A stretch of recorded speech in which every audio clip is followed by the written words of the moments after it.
اعوذ باللہ من الشیطان الرجیم بسم اللہ الرحمن الرحیم۔ حمد و ثنا ہے ذات باری تعالیٰ کے لیے، اور درود السلام ہے آن حضرت صلی اللہ علیہ وآلہ اور آپ کے آل پاک علیہ السلام پر۔ پروگرام معرفت سے منتظر عجل اللہ تعالی فرجہ الشریف میں آپ کے حاضر خدمت ہے، اور آج کا دن نہایت ہی مہم دن ہے۔ ولایت و ظہور حضرت امام علی النقی الہادی علیہ السلام، لہٰذا اس عظیم مناسبت کے موقع پر تمام مومنین شرق عالم میں ہو یا غرب عالم، اور بالخصوص ہمارے اور آپ کے وقت کے امام حضرت بقیت اللہ عجل اللہ تعالی فرجہ الشریف کی خدمت میں عرض تبریک و تہنیت پیش کرتے ہیں۔ آج انشاءاللہ العزیز اپنی ذمہ داری پر عمل کرتے ہوئے کہ احیاء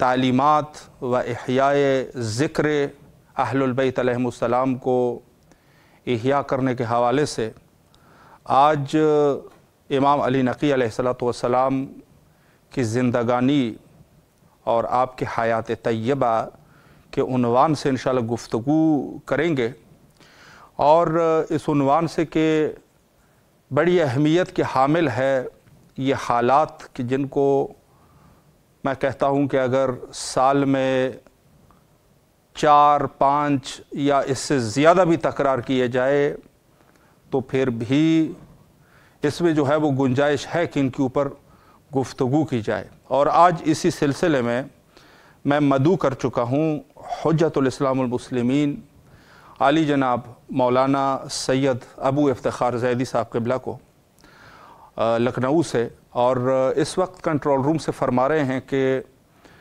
ہمارا رابطہ جو ہے وہ قائم ہو چکا ہے قبلہ کے ساتھ۔ السلام علیکم ورحمۃ اللہ وبرکاتہ۔ قبلہ کیسے مزاج ہے آپ کے؟ خیر عافیت سے انشاءاللہ؟ الحمدللہ، اللہ آپ کو سلامت رکھے۔ سب سے پہلے بد حقیر اور امام حسین علیہ السلام میڈیا گروپ تہہ دل سے آپ بزرگوار کے ممنون اور مشکور ہے کہ آپ نے ہمیں وقت دیا اور خدمت کا یہ موقع ہمیں فراہم فرمایا۔ اور اس کے علاوہ آج کا دن جو ہے بڑا مہم دن ہے، حضرت امام علی نقی علیہ السلام کی یوم ولادت، اس عنوان سے بھی آپ کی خدمت میں عرض تبریک و تہنیت پیش کرتے ہیں۔ اور وقت چونکہ قبلہ ہمارا مختصر ہے تو میں آپ کی اجازت سے سوالات کا سلسلہ بھی شروع کرنا چاہوں گا، اور پہلا سوال میرے خود کے علم میں اضافے کے لیے اور جو ہمارے ناظرین ہیں ان کے معلومات میں اضافے کے لیے، پہلا سوال یہی ہے کہ خود حضرت امام علی نقی الہادی علیہ السلام کی حیات طیبہ کے عنوان سے اگر ایک مختصر وضاحت آپ فرمائیں۔ دوبارہ سوال آپ پیش کیجیے گا۔ جی، سوال قبلہ یہ ہے کہ حضرت امام علی نقی الہادی علیہ السلام کی مختصر زندگی پر اگر آپ ایک نظر ڈالیں۔ السلام علیکم ورحمۃ اللہ۔ علیکم السلام ورحمۃ اللہ وبرکاتہ۔ یقیناً ہمارے لیے آج بہت ہی خوشی کی تاریخ ہے بے شک کہ آج ہمارے 10ویں امام علی النقی علیہ السلام کی ولادت باسعادت ہے۔ سب سے پہلے تو ہم اپنے وقت کے امام زمانہ علیہ السلام کو تہنیت و تبریک پیش کرتے ہیں، اور اس کے علاوہ پوری دنیا کے تمام مومنین مومنات موالیان حیدر کرار علیہ السلام کو بھی تہنیت اور مبارکباد پیش کرتے ہیں۔ خیر مبارک قبلہ۔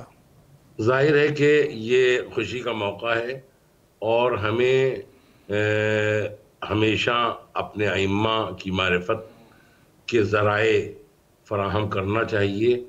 چنانچہ ہمارے یہ 10ویں امام ہیں، اس طرح سے ہر امام کے بارے میں ہمیں کچھ نہ کچھ تھوڑی بہت معلومات ہونا چاہیے۔ بے شک۔ جیسا کہ فرمایا بھی ہے کہ اگر کوئی اپنے وقت کے امام کو نہ پہچانے جی جی تو اس کی موت جاہلیت کی موت ہوتی ہے. بے شک. لہذا ہم اس حدیث کے تحت جی ہمیشہ ہمیں کوشاں رہنا چاہیے کہ ہم اپنے امام کو پہچانیں. بے شک. چنانچہ ہمارے یہ امام ظاہر ہے کہ جن کے والد بزرگائے امام محمد تقی علیہ السلام جو صرف 25 برس کی عمر میں اس دنیا سے رخصت ہو جاتے ہیں، 25 اللہ سال اکبر. کی عمر میں. جی خود ہمارے جو 10ویں امام ہیں ان کی بھی جو عمر ہوتی ہے عمر مبارک وہ صرف اور صرف 40 سال ہوتی ہے. صحیح. آپ 5 رجب المرجب سن 214 ہجری کو اس دنیا میں تشریف لاتے ہیں بے شک. اور 254 ہجری 3 رجب 254 ہجری جی کو آپ اس دنیا سے رخصت ہو جاتے ہیں، یعنی شہید کر دیے جاتے ہیں. اللہ صرف اکبر. 40 سال کا عرصہ آپ کا یہ گزرا. اس 40 سال میں آپ نے کیا کیا زحمتیں برداشت کی. شروع ہی سے ہمارے امام ظاہر کے مرجع خلائق ہو گئے تھے. جی جی بہت کم سنی میں عہدہ امامت آپ کو تفویض ہو چکا تھا. اللہ اکبر. ویسے یہ ذہن میں لوگوں کے نہ رہے جی کہ امام جو ہے وہ بعد میں بنتا ہے، جی. تب ایک امام واہ نہیں کیا ہوتا بات ہے. ہے. اصل میں امام ہمارے یہاں بن کے پیدا ہوتا ہے. سبحان اللہ کیا بات ہے. خاندان واہ. اہل بیت کا طریقہ اخلاص یہ ہے جی کہ جب تک ایک امام موجود ہوتا ہے دوسرا امام اعلان امامت نہیں کرتا. صحیح صحیح. ظاہر ہے کہ ہمارے 10ویں امام نے بھی اعلان امامت نہیں کیا جی اور آپ کے والد کی شہادت کے بعد آپ لوگوں نے آپ کو امام مانا اور امام بن کے ہی پیدا ہوتے ہیں ہمارے یہاں. واہ. ظاہر ہے کہ 7 برس کی عمر میں 6 برس کی عمر میں امام ہو جانا یہ صرف اور صرف خاصہ ہے امامت کا. بے شک بے شک. ورنہ آپ دیکھیے کوئی بھی عہدہ انسان لینے کے لیے اس کو کوشاں ہونا پڑتا ہے، زندگی میں زحمتیں برداشت کرنا پڑتی ہیں، پڑھنا پڑتا ہے، لکھنا پڑتا ہے. جب کہیں جا کے کوئی مثلا ڈاکٹری پڑھنا چاہتا ہے، MBBS کرتا ہے جی تو اس کو زندگی کے 30-35 سال لگانا پڑتے ہیں. بالکل. کوئی بھی انجینئر بننا ہے، عالم بننا ہے تو کچھ نہ کچھ وقت اس کو پڑھنے میں لگانا پڑتا ہے، کوشش کرنا پڑتی ہے، زحمتیں برداشت کرنا پڑتی ہیں، تب کہیں وہ اس منزل پہ آتا ہے.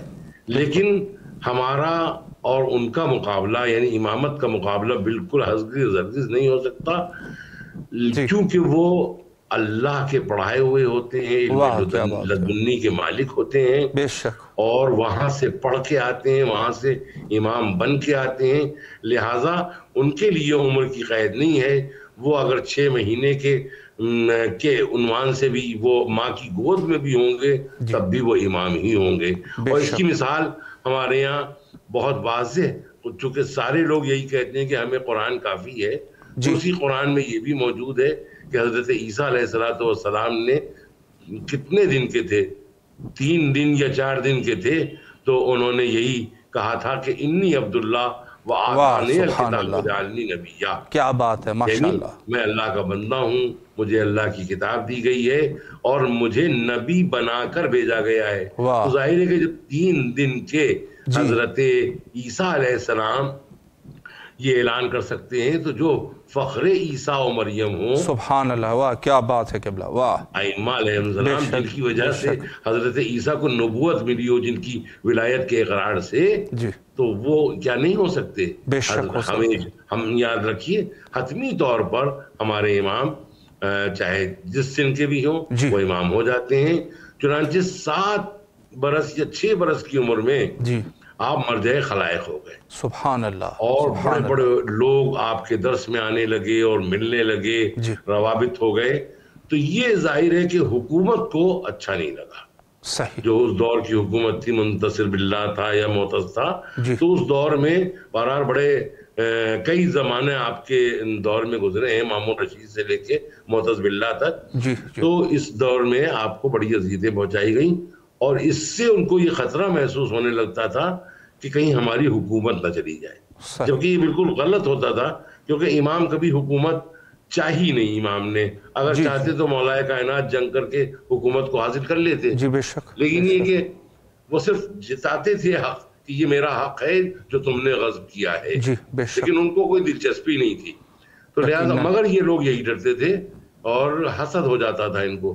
چنانچہ ہمارے 10ویں امام کے لیے ایک شخص جو ان کے حساب سے بہت عالم تھا، جنیدی، جی اس کو جو ہے وہ معین کیا گیا کہ یہ ان کے پاس جو اتنا مجمع پرخلوص طریقے سے آتا ہے جی اور ان کو اتنی اہمیت دیتا ہے، ان کو اپنا امام تصور کرتا ہے، جی کبھی کبھی اپنے خمس وغیرہ کے رقوم بھی ان کو مرمت کرتا ہے، جی تو لہٰذا اس مجمع کو کسی صورت سے چھاٹا جائے.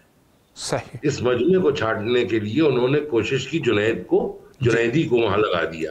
اب وہ جنیدی کے گھر میں ہمارے گویا 10ویں امام نظر بندی کے طور پہ رہنے لگے اور لوگوں کو تاکید کر دی گئی کہ کوئی وہاں نہ آنے پائے، اور اس جنیدی سے کہہ دیا گیا کہ کوئی بھی جی ان کے پاس آنے نہ پائے. صحیح، کوئی ایسے راستے اختیار کرو کہ ان کے پاس کوئی بھی وہاں پہ نہ پہنچنے پائے. صحیح، چنانچہ ایک زمانہ گزر گیا اور دھیرے دھیرے وہ اس میں کامیاب بھی ہو گیا، لیکن جب اس کو بلا کے ایک مرتبہ پوچھا گیا جی تو اس نے کہا کہ تم لوگ مجھے عالم سمجھتے ہو کہ واللہ لا عالم منہ، اللہ، کہتے ہیں کہ انا اتعلم منہ، جی میں عالم نہیں ہوں، نہ میں عالم ہوں، بلکہ میں نے اس سے علم سیکھا ہے، میں نے اس کے پاس تعلیم حاصل کی ہے، جی اور میں نے یہاں تک سمجھا زمین کے اوپر اس سے افضل کوئی بھی نہیں ہے، یہ اللہ کی حجت حقیقی ہے. صحیح صحیح، بے شک بے شک. بہت خوبصورت طریقے سے قبلہ آپ نے وضاحت فرمائی اس عنوان سے کہ جس طریقے سے ظاہر ہے کہ یہ اتنے کمالات جو ائمہ کے ہیں، تو جو حکومت تھی اس دور میں تو ان کو یقیناً برا لگا. اور میں ایک سوال اس عنوان سے بھی کرنا چاہوں گا کہ خود اس دور میں جو بنو عباس کی حکومت ہے، جن میں سے ایک دو کے نام بھی آپ نے ذکر فرمایا، اور دیگر ائمہ اطہار علیہ السلام کے دور میں بھی ان کی حکومت رہی، تو یہ حکومتیں جو تھی وہ کیا چاہتے تھے اور اس زمانے کے کیا حالات تھے، اس پر بھی قبلہ اگر ایک مختصراً وضاحت فرمائے. دیکھیے اس میں تقریباً ہماری گفتگو میں تھوڑی سی وضاحت تو ہو گئی. جی اصل میں یہ لوگ یہی حکومت سے ڈرتے تھے کہ صحیح، کہیں میری حکومت خطرے میں نہ پڑ جائے. جی دیکھیے کیونکہ یہ خود جانتے تھے جی کہ حقیقی معنوں میں ان کی حکومت غصبی ہے. بے شک صحیح، اگر ان کی یہ ذہن میں ہوتا کہ نہیں یہ میری حقیقی حکومت ہے، میں ہی اس کا وارث ہوں، تو کبھی بھی خوف پیدا نہیں ہوتا. یقیناً یہ خوف کا پیدا ہونا اس بات کی دلیل ہے کہ یہ خود سمجھتے تھے کہ یہ میری حقیقی حکومت نہیں ہے، بلکہ غاصبانہ ہمارے آباء و اجداد نے حق اس کے اوپر حاصل کیا ہے، غاصبانہ حکومت ہم چلا رہے ہیں، یہ کبھی بھی جا سکتی ہے. لہٰذا اور ایسے افراد کی موجودگی میں جن کے مقابلے میں خود سمجھتے تھے کہ ہم جو ہے نہ نمازی ہیں، نہ پرہیزگار ہیں، نہ عبادت گزار ہیں، بلکہ اوباش ہیں، جو کچھ بھی آپ کہہ سکتے ہیں ان کو، عیاش ہیں، ان کے مقابلے میں وہ مسجد میں رہنے والے، لوگوں کو درس دینے والے، چاٹ کے اوپر بیٹھ جانے والے، معمولی کھانے والے، معمولی لباس پہننے والے، تو ان کو تو یہ اندازہ، اور پھر علم میں اتنے بلند کہ بڑے بڑے لوگوں سے مقابلہ ہوا تو یہ لوگ ہمیشہ کامیاب رہے، تو ان کے مقابلے میں یہ ناکامیاب ہو جاتے تھے. لہٰذا ان کو بہت خوف تھا کہ کہیں لوگ ان کی محبت میں ان کو ہمارا یعنی ہمیں ہٹا کے سلطان نہ بنا دیں. اصل میں ان کو اپنی سلطانی جانے کا خوف تھا. ایک بات. دوسری چیز، حسد بہت تھا ان کو. جی صحیح، حسد بہت تھا، اور یہ حسد مولا کائنات سے ہی شروع ہو گیا تھا. کہ ظاہر ہے کہ جب بھی آپ کوئی حدیث سناتے، مثلا یا علی حب کا تقوی و ایمان، بغض کا کفر و نفاق مثال کے طور پر، یا قرآن میں کوئی آیت آتی انما ولیکم اللہ ورسولہ والذین آمنوا الذین یقیمون الصلاۃ ویؤتون الزکاۃ وہم راکعون وغیرہ وغیرہ، تو یہ لوگ جو ہیں سوچتے تھے کہ آخر یہ ساری چیزیں علی ہی کے لیے کیوں ہیں، یہ اپنے بھائی کے لیے کیوں کرتے ہیں، یا خدا ان کے لیے کیوں کرتا ہے. تو ان سب کو حدث یہ پیدا ہو گیا تھا. لہٰذا حسد جو تھا وہ ان کو اندر سے جلاتا تھا، اور یہ ہر ممکن کوشش کرتے تھے کہ ہم سامنے والے کو نیچا دکھا دیں، ختم کر دیں تاکہ ان کے جو کمالات ہیں وہ سامنے نہ آ سکیں. جبکہ طریقہ یہ ہونا چاہیے جو ہمارے ائمہ نے بتایا تھا کہ کبھی کوئی تمہارے سامنے اگر اونچا ہو بھی جائے تو تم اس کو اونچا ہونا ٹھیک ہے، اونچا ہو گیا، محنتوں سے ہو گیا، تو اس کو گھٹاؤ، ذلیل کر کے نہیں، اس کو مٹا کے نہیں گھٹاؤ. تم اتنے بڑے بن جاؤ کہ تم اس کو نیچا دکھا دو. صحیح. مگر یہ ظاہر ہے کہ یہ تو اتنے بڑے ہو نہیں سکتے تھے، کیونکہ وہ سب تو علم لدنی کے مالک، وہ سب تو اللہ کے پڑھائے ہوئے، اللہ کی بارگاہ سے خصوصی طور پر اس دنیا میں ہماری ہدایت کے لیے آئے، بلکہ انہوں نے دنیا میں آ کے ہم پر احسان کیا. بے شک. تو یہ سب تو یہ جانتے تھے، لہٰذا یہ ہر ممکن کوشش کرتے تھے کہ ان کو سامنے سے ہٹا دیا جائے، راستے سے ہٹا دیا جائے، ان کے چاہنے والوں کو ان تک نہ پہنچنے دیا جائے، اور ان کے جو فرامین ہیں وہ لوگوں تک نہ آنے پائے. لہٰذا یہ ہر جد و جہد کرتے تھے فقط ہماری حکومت بچی رہے. بے شک.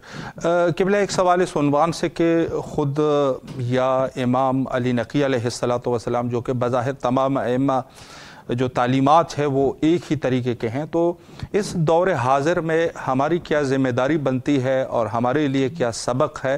کیا ہمارے زندگی کا اسلوب ہونا چاہیے؟ اس پر بھی قبلہ اگر ایک وضاحت فرمائیں. ہمارے ظاہر ہے کہ اس دور میں ہمیں ائمہ کے یہ جو واقعات ہیں یہ ہمارے درس کے ہی لیے ہیں. صحیح. کہ ہمیں ان کی اسٹڈی کرنا چاہیے. بے شک. اور ان کے جو واقعات ہیں اور جو انہوں نے جس طرح سے قوم کی پرورش کی یا قوم کو کی جو یتیمی ہے، علمی یتیمی، اس کو دور کیا، اور اتنی زحمات برداشت کر کے بھی، تو ہمیں جو ان چیزوں سے درس ملتا ہے وہ یہ کہ چاہے جتنی بھی زحمتیں برداشت کرنا پڑے لیکن حق کا کبھی ساتھ ہمیں نہیں چھوڑنا ہے. بے شک. ہمیشہ حق کا بول بالا رکھنا ہے اور برائیوں کو مٹانے کے لیے ہر ممکن کوشش کرنا ہے جو ہمارے ائمہ نے قید و بند کی زندگی گزار کے بھی کی. کہ اگر برکت الصبا میں کسی ظالمہ کو، کسی ایسی عورت کو کہ جو بدنام زمانہ تھی، اس کو بھی اگر انہوں نے برکت الصبا میں بھیجا تو وہ بھی سجدے میں گر گئی اور سجدے میں سبحان اللہ کہنے لگی. جب اس کو بلا کے دربار میں پوچھا گیا کہ آخر یہ کہ قید میں تمہیں گئی تھی اور تمہیں تو معاذ اللہ فلاں کام کے لیے بھیجا گیا تھا، تو اس نے یہی کہا کہ جب وہاں میں نے دیکھا کہ امام سجدے میں پڑے ہیں، ہر طرف سے آوازیں آ رہی ہیں سبحان اللہ کی، اور ایک جنت کا ماحول ہے اور خوشیاں ہیں ہر طرف، لہٰذا میں کیا اسی طرح سے رہتی مبہوت، لہٰذا میں بھی اپنے طور پر مجبور ہو گئی کہ میں بھی سجدہ کروں اور وہی عمل انجام دوں جو یہ سب انجام دے رہے ہیں. لہٰذا اس کو روکا. اب ان لوگوں نے روکا، دیکھو یہاں تو تم نے یہ بیان کر دیا، لیکن اب یہ جا کے معاشرے میں بیان نہ کرنا. دیکھیے پھر وہی خوف کہ اگر معاشرے میں جا کے بیان کرے گی یہ امام کی اہمیت سامنے آئے گی اور ان لوگوں کے ان کے ساتھ غلط سلوک سامنے آئیں گے، لہٰذا اس کو بہت سختی سے روک دیا. بلکہ اس کو جب بھیجا تو اس کو کہتے ہیں بعض لوگ کہ نظر بند کر دیا کہ وہ گھر سے نکل نہیں سکتی تھی اور لوگ اس کے گھر میں جا نہیں سکتے تھے تاکہ وہ لوگوں سے گفتگو نہ کر سکے. اس طرح سے انہوں نے ہمارے ائمہ کو اذیتیں پہنچائی ہیں، مگر یہ کہ ہمیں انہی اذیتوں سے سبق لینا چاہیے کہ ہمارے امام اذیتوں پہ اذیتیں اٹھاتے تھے، قیدوں پہ قید ہو جاتے تھے، لیکن معاشرے کو چاہتے تھے کہ بہتر سے بہتر معاشرہ بن جائے اور حق ہمیشہ سر بلند رہے. بے شک. قبلہ بہت ہی خوبصورت گفتگو آپ نے فرمائی. ایک دفعہ پھر بھی آپ کے نہایت تہ دل سے ممنون اور مشکور ہے کہ آپ تشریف لائے اور نہایت مہم نکات پہ آپ نے اشارہ فرمایا. کسی اور وقت بھی انشاءاللہ میں کوشش کرتا رہوں گا کہ مومنین کے لیے آپ سے وقت لے سکے اور فیض عظیم سی طرح فیضیاب ہوتے رہیں. قبلہ چونکہ وقت جو ہے وہ انتہا پر ہے، کربلا معلیٰ میں آپ کی طرف سے نائب وزگار اور دعا گو ہے یقیناً، اور آپ سے بھی التماس سے دعا کرتے ہیں. شکر اللہ. سلامت رہے قبلہ. شکریہ. فی امان اللہ. اللہ حافظ. اللہ حافظ۔ جی بہت ہی خوبصورت گفتگو اور نہایت ہی پرمعنی گفتگو تعلیمات اہل البیت علیہم السلام کے عنوان سے آپ سماعت فرما رہے تھے بے زبان حجت الاسلام والمسلمین علی جناب مولانا سید ابو افتخار زیدی صاحب قبلہ کے، اور یقیناً جو تعلیمات ہمارے لیے مشخص کیے گئے ہیں بالخصوص اللہ سبحانہ و تعالیٰ کی طرف سے سب چیزیں مشخص ہوا کرتی ہے۔ تعلیم کہاں سے ہم نے لینا ہے مشخص ہے، ہم نے کہاں سے ہدایت حاصل کرنی ہے مشخص ہے، ہم نے کس در پہ رجوع کرنا ہے، کس شخص کی طرف رجوع کرنا ہے مشخص ہے، ہماری کیا تکلیف ہے ہر زمانے میں مشخص ہے اللہ کی طرف سے۔ اللہ نے اس دنیا کو ایسی حکمت کے ساتھ خلق فرمایا کہ ہر شخص جو ہے بلا تکلیف ہی نہیں ہے، ہر شخص کی ذمہ داری مشخص ہے۔ ہاں وہ اور چیز ہے کہ اگر انسان جو ہے وہ خود اپنے آپ کو ذمہ دار نہیں سمجھ رہا ہے یا غیر ذمہ داری کا مظاہرہ کر رہا ہے یا ایسی حالت میں ہے کہ اس نے اپنی ذمہ داری کو نبھانا ہی نہیں ہے، اس نے جہالت میں رہنا ہے، تو وہ اور چیز ہے۔ اور بروز قیامت ان لوگوں کا بھی حساب لیا جائے گا کہ جو کر سکتے تھے، اپنے آپ کو تکلیف کے حد تک پہنچا سکتے تھے، اپنے آپ کو وہ جو حد ہے، جو اللہ نے جو حدود مشخص فرمائے ہیں وہاں تک وہ پہنچ سکتا تھا، لیکن اس نے جو ہے زحمت نہیں کی اور فضول چیزوں میں جو زندگی کے ان کے مقاصد نہیں تھے ان میں لگا رہا، یہاں تک کہ ان کی زندگی کا خاتمہ ہو گیا اور وہ جو ہے وہ فوت ہو گیا اور ختم ہو گیا۔ تو ان لوگوں کا جو خود جہالت میں رہنے کے شوقین ہے، ان لوگوں کو بھی کھڑا کر دیا جائے گا کہ آپ لوگ جو ہے، آپ لوگوں کی جس نعمت ہم نے جو آپ کو دی تھی، عقل جیسی نعمت، آپ کو جسم دیا گیا تھا، آپ کو اتنی ساری چیزیں اور اتنے سارے سہولیات آپ کو دیے گئے تھے، اتنے سارے نعمات سے آپ کو نوازا گیا تھا، اس کا آپ نے یہی جواب دیا کہ ساری زندگی جو ہے گزر گئی، لیکن بندہ جو ہے وہ وہی کا وہی ہی ہے، کچھ اس نے کوئی ترقی نہیں کی، یا جو ہے وہ عشق مجازی میں گرفتار رہا، یا جو ہے وہ پیسوں کی لالچ میں گرفتار رہا، پوری زندگی اس میں ان کی نکل گئی، یا دنیا کے کسی اور کام میں لگا رہا۔ تو یہ وہ مقامات ہے کہ جو انسان کے لیے واقعاً افسوسناک مقامات ہیں، وگرنہ اللہ سبحانہ و تعالیٰ نے تمام کے تمام لوگوں کے لیے، بشریت کے لیے حد و حدود واضح کیے ہیں، اور اس میں سے ایک جو شخصیت امام علی نقی الہادی علیہ السلام ہے، جو کہ بشریت کے لیے بلکہ اس زمانے سے لے کر آج تک کے لیے فیوز اور برکات، اور ان سے جو ہے وہ لوگ مستفید ہو رہے ہیں، اور آج بھی ان کے تعلیمات جو ہے وہ روز روشن کی طرح واضح ہے۔ بلکہ ائمہ اطہار علیہ السلام ایک ہی سلسلہ ہے، یہ سلسلہ ایک ہے، اسی وہی تعلیمات جو امیر المومنین علیہ السلام نے لوگوں کے لیے واضح کیے تھے، وہی امام حسن مجتبی علیہ السلام، وہی جو ہے وہ سب ائمہ اطہار علیہ السلام کے دور میں وہی ہدایات لوگوں تک پہنچتے رہے، کوئی نئی بات ہی نہیں تھی۔ اور ہاں، حالات کا صرف جو نئے حالات ہوتے تھے ان سے لوگوں کو باخبر کیا جاتا تھا، یہی تک کہ آج تک وہی تعلیمات جو حضرت بقیت اللہ جل اللہ تعالی فرجہ الشریف کے وجود نازنین کے وجہ سے وہی برکات ہمیں بھی مل رہے ہیں۔ وقت جو ہے وہ انتہا پر ہے، اور آخر میں حجت خدا کے ظہور کے لیے دعا کرتے ہیں، اللہم عجل لولیک الفرج۔